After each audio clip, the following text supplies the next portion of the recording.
ito, nandito na ako sa aking likod ng bahay. Ay dinidiligan ko yung mga dinidiligan kong mga halaman ko. Yun na yung cucumber, saka yan ang mga sitaw yan, hanggang doon. Tapos may kamatis. So, sobrang init ngayon dito sa amin, grabe. Init-init. Pwede kang magluto ng itlog dito sa likod ng bahay. So, ito naman yung pomegranate ko. Itong pomegranate ko. Ayan, dalawa yung bunga. At yung kalabasa. Kinuha ko na yung bunga niya last week.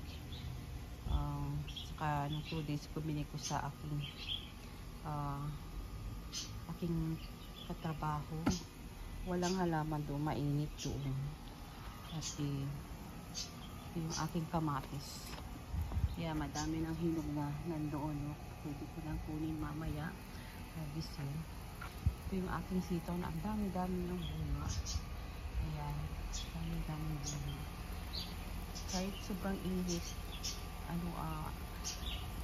nabubuhay pa rin. Basta twice a day pa na dinidilikan. So hanggang doon.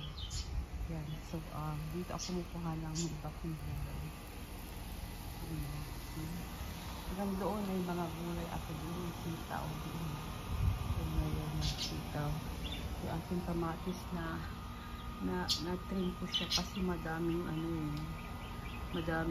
pinakain siya ng mga maliliit na caterpillar.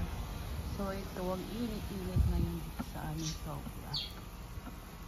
Kasi magluluto pa ako. Yung anak ko tulog pa kasi late kanina tutulog, wala pang school ngayon, mag-online school siya. So ang gagawin ko ay maglilinis ako sa master bedroom kasi bibig ko sa kanya yung master bedroom kasi madami siyang gamit ngayon. So ayan, aking mga halaman.